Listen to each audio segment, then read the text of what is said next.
انا نسيت اقولك ان الجهاز ده طلع ما بيدعمش.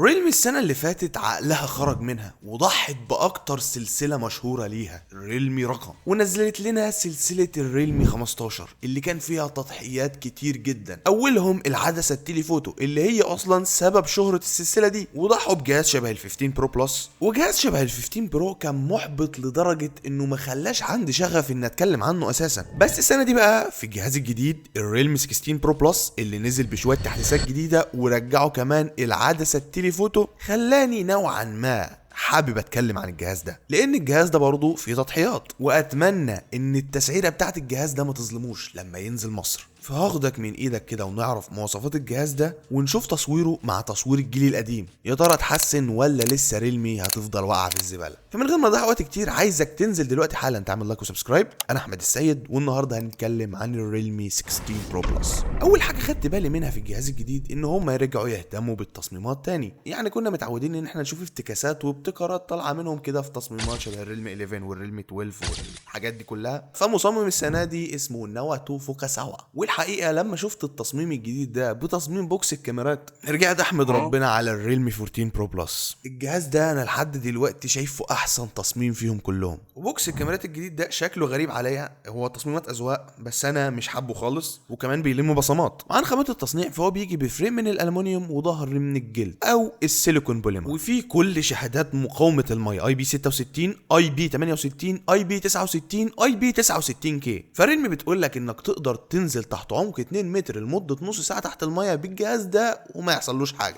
وفوق كل الكلام ده عندنا طبقه حمايه على الشاشه بتاعه الجهاز من نوع كورنينج جوريلا جلاس 7 اي نعم هي مش اعلى طبقه حمايه، مش شبه الكورنينج جوريلا جلاس فيكتس، بس ده اللي موجود قدامنا. وبمناسبه الشاشه بقى، فالشاشه اللي هنا مبهره بكل معنى الكلمه، هم لسه محافظين على شكل الكيرف اللي صعب تلاقي ليه سكرينات بسهوله، وكمان لو لقيت سكرينه فبتفرغ. انا كنت بحب شكل الكيرف ده في الشاشات بس بدات اكرهه من كتر المشاكل اللي بتقابلني فيه. بس الشاشه هنا بتيجي من نوع اموليد وعملاقه بحجم 6.8 انش بابعاد 1280 في 2800 بكسل، بمعدل كثافه بكسلات بيوصل ل 453 بكسل لكل انش. ومش بس كده، ده عمل ال HDR10 بلس ومعدل فليكرنج بيوصل لحد 4608 هرتز بتوع البي دبليو ام ديمينج حمايه العين. الشاشه دي فيها كم مواصفات رهيب، والميزه الحقيقيه في الشاشه دي بجد هو السطوع. الشاشه دي بتوصل ل 1900 نتس ولحد 6500 نتس بيك برايتنس، بتعمل بوست لاضاءه الشاشه تحت اشعه الشمس لدرجه ان هي تخليك تقدر تتفرج على فيلم عادي جدا. فبالنسبه لك لو انت بره في الشارع مش هتكون مشكله خالص انك تشوف محتوى الشاشه. وعلى الورق بيقولوا ان الشاشه دي بمعدل ريفريش ريت 144 هرتز، بس في التجربه الفعليه هي ما كسرتش ال 120 هرتز. وحاجه انا بقول لكم عليها، انا بكره الانعاره الكدابه، يعني من نقاط ضعف الجهاز ده هو المعالج. فليه انت بتسوقي بال 144 هرتز مع انك عارفه ان انا مش هعرف استخدمهم؟ وده اللي يخلينا نتكلم عن نقطه الاداء. المعالج اللي في الجهاز ده هو كوالكوم سناب دراجون 7 جين 4. المعالج ده ما بيفكركش بحاجه؟ ده هو نفس المعالج اللي كان موجود في ال 15 برو، وهو برضه نفس المعالج اللي نزل في جهاز اوبو الجديد الرينو 15. فانت عارف ده معناه ايه؟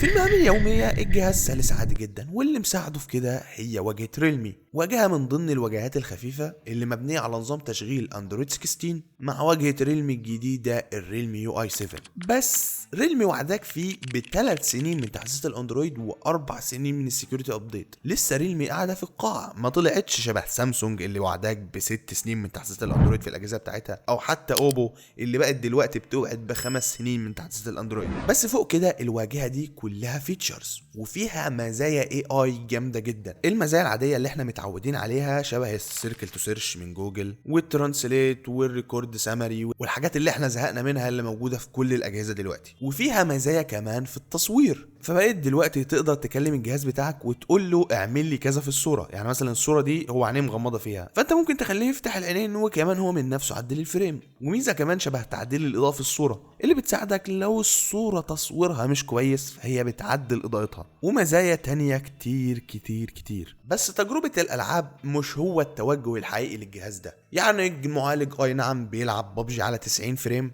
بس لو انت حد توجهك الحقيقي ناحية الالعاب فده مش جهازك يا معلم. التوجه الحقيقي والهايلايت في الجهاز ده بقى هو الكاميرات، لان هم رجعوا العدسة الاساسية ال 200 ميجا بكسل اللي اتعودنا عليها في اجيال ريلمي القديمة اللي فيها مثبت بصر حقيقي UIS.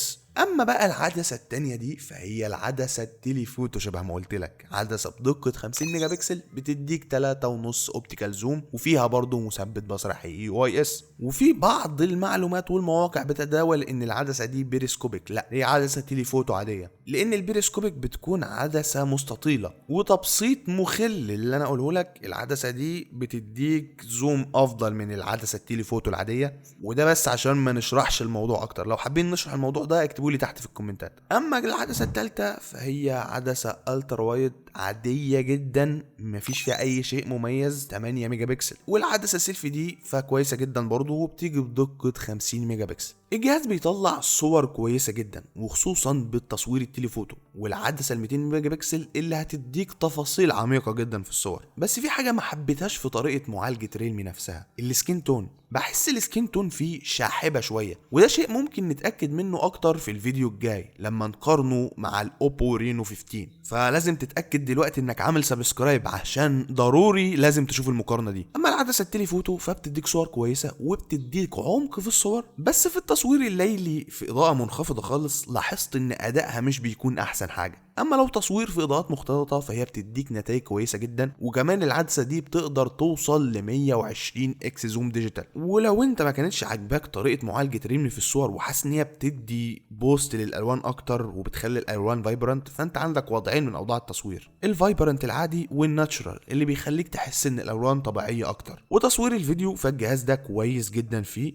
بيقدر يصور 4K على 60 فريم في الثانيه، وتقدر تبدل ما بين كل العدسات بال4K. بس وركز في البث دي، لما قلت لك ان العدسه الالترا وايد ضعيفه كنت اقصد في النقطه دي ان هي اخرها 1080، فما تقدرش تبدل منها لو انت بتصور 4K. ولما نيجي نقارنه بتصوير الجيل القديم الريلمي 15 برو هبقى بكدب عليك بجد لو قلت لك ان حاسس ان في فرق في طريقه المعالجه. هو ممكن الفرق اللي بيظهر بيكون في حته التفاصيل، لان دي عدسه 200 ميجا بكسل والعدسه اللي فاتت كانت 50 ميجا بكسل، بس طريقه المعالجه يعتبر واحد، لان هم نفس المعالج ونفس الشركه. ممكن الريلمي 16 برو بلس بيدي لك في بعض الصور درجه الوان مشبعه اكتر، السكين تون عليه فيه شويه تحسينات زياده من الجيل اللي فات، والفلير فيه اقل شويه، مش بتحس ان الصوره ضبابيه. اما بقى في تصوير البورتريه فبتاخد بالك ان الالوان فايبرنت والسكين تون ممتازه بالمقارنه مع الريلمي 15 برو. وفي ميزه كمان موجوده في الفلاش، شغال بنظام شبه الاورا لايت كده، بيحرك الصوره من الورم للكود. لو عايز الاضاءه بارده او عايزه دافيه شويه فالفلاش بيديك الاوبشن ده. بس اوفر اول يعني تجربه التصوير مش الفرق الكبير ما بينه وما بين ال 15 برو. وبرضه من الحاجات اللي كانت مميزه في 15 برو هي البطاريه بتاعته اللي كانت بتيجي ب 7000 ملي امبير. هنا برضو في الريلمي 16 برو بلس عندنا بطارية من نوع سيليكون بوليمر بسعة 7000 ملي امبير، وده اللي يخليك تستغرب من حجم البطارية دي في سمك الجهاز ده. الجهاز سمكه 8.5 ملي ووزنه مش تقيل خالص، 203 جرام. والبطارية دي بتيجي بقدرة شحن 80 واط، واللي كانت بكل سهولة بتديك من 9 ل 10 ساعات سكرين اون تايم. فلو استخدامك متوسط او خفيف فالبطارية دي هتكمل معاك اليومين عادي جدا. وتقريبا دي كانت كل المعلومات اللي احنا محتاجين نعرفها عن الريلمي 16 برو بلس قبل ما ندخل في المقارنة بتاعته مع الاوبو رينو 15. بس استنى، انا نسيت اقول لك ان الجهاز ده طلع ما بيدعمش الاي سم، ودي حاجة كان لازم اقولها لك عشان لو هي تهمك. وكمان في مستشعر الاي ار بلاستر بتاع التحكم بالاجهزة الكهربائية، بس مكانه غريب شوية، محطوط في بوكس الكاميرات بتاعة الجهاز. فلو في حاجة انت لسه مش عارفها يا ريت تسالني عنها في الكومنت. ومن اكتر الحاجات اللي انا خايف منها في الجهاز ده هو التسعير بتاعه، لان لو التسعير بتاعه ما كانش موفق ريلمي مش هتعرف ترجع بالجهاز ده السوق تاني. النسخه ال 256 جيجا مع 12 جيجا رام تقريبا تسعيرها بالدولار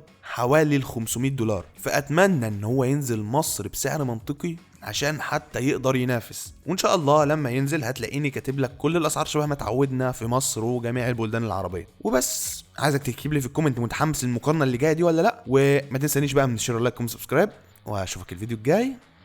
سلام.